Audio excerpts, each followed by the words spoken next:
Oh look, how about that? A broken stalk. I wonder who did that? Huh? My poor sowing seed skills or my dog? Or maybe both of them. I gotta say, for being a city girl, me growing corn is getting pretty good. I'm standing in the middle of my cornfield of where there's supposed to be corn standing up right here. So if you're trying to grow corn in your backyard, I got 5 problems or possible problems that you could encounter when trying to grow corn yourself in your own backyard. Let's go. What's going on, my plant people? I'm the ADHD gardener, where I use gardening, houseplants, and humor as a form of mental health therapy. And welcome to my disaster. As you can see here, I'm standing right in the middle of my first problem. First problem that I'm coming up with at this current moment is germinating the seeds.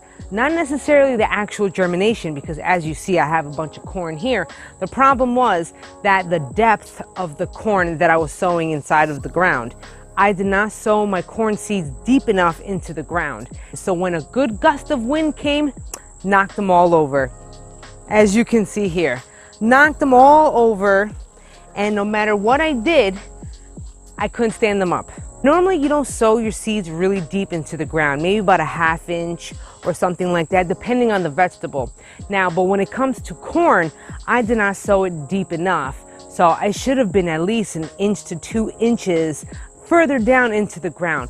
And the reason for that is they get really, really tall, and they need to withstand a lot of wind or anything that comes along their way. They grow tall and they grow heavy. So without a good anchoring or base for your plants, they're gonna fall over just like this. Number 2 is placement. Where are you going to grow your corn, whether it be in your backyard or in the front of your house? Placement is key because corn love sun. They need a lot of sun at all times. And I don't know if you can see here, but there's a bunch of trees behind me that's blocking my sun. Now, being that we're at the far end of my backyard toward the fence by the trees, I'm getting a lot of my sun blocked by these damn trees. Half of the cornfield did great because it's planted right directly in the sun. However, this side did not exactly grow as fast as the other one if you're gonna get good growing at all. Oh my God, number 3 is dogs. As you can just see, my dog walked right through my cornfield. Oh my gosh, why, Chip? Why? Why do you do this to me? I need my corn. And yet you go through it like it's nobody's business. Why is that? As you see, I have a walkway that goes all around my garden. Both of the dogs know exactly where they're supposed to walk and where they're not supposed to walk. They're supposed to walk the walkway as they've been following me, but not this one. This one decides to walk right through my vegetables all the time. That dog decides to walk right through my cornfield with no craps given at all. So he has basically reinforced a walkway.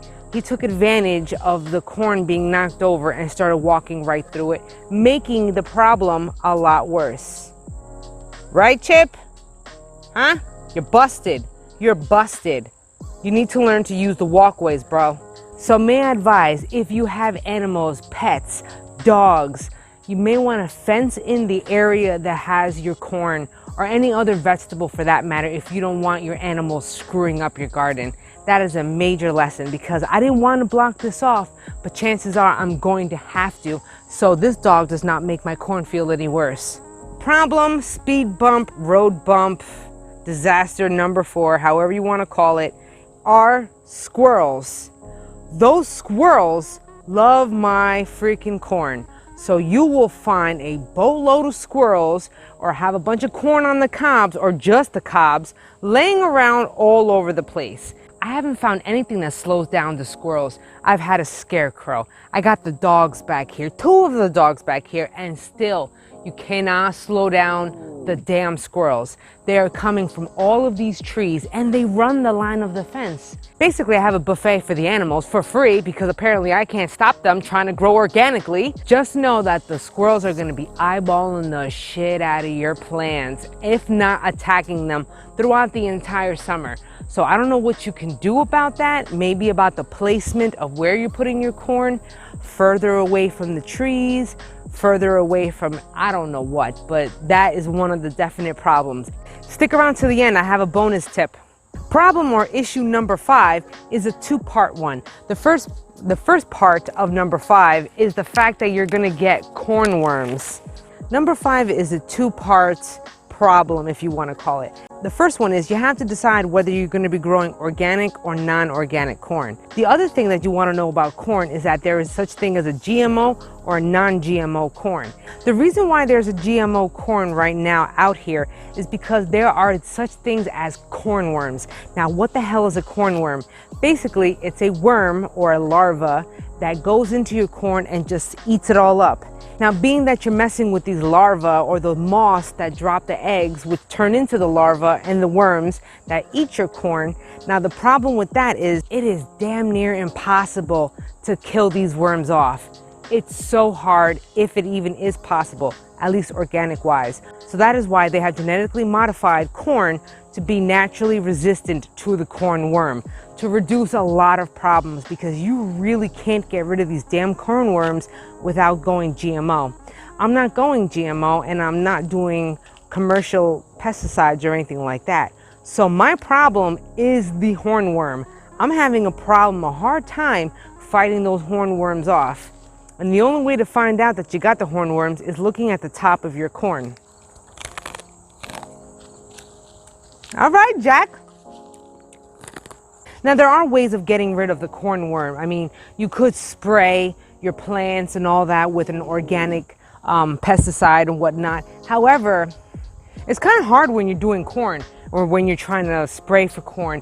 They're so tall. Now, when you're trying to grow organically, and especially even non-GMO, the fact that you're going to run into these corn worms, it's inevitable. Chances are, if you are growing GMO corn, you're really not going to come across the corn worm that often. If you are growing GMO corn and you still encounter the corn worm, let me know down in the comments below, because I'm genuinely curious about that. Bonus tip number 5 when it comes to corn. Do you see all these tassels and whatnot? The number of tassels will indicate how many corn kernels that you're going to have inside of your corn. So if you're not getting proper fertilization or pollination out of these tassels, you're not going to get that much corn kernels inside of your cob.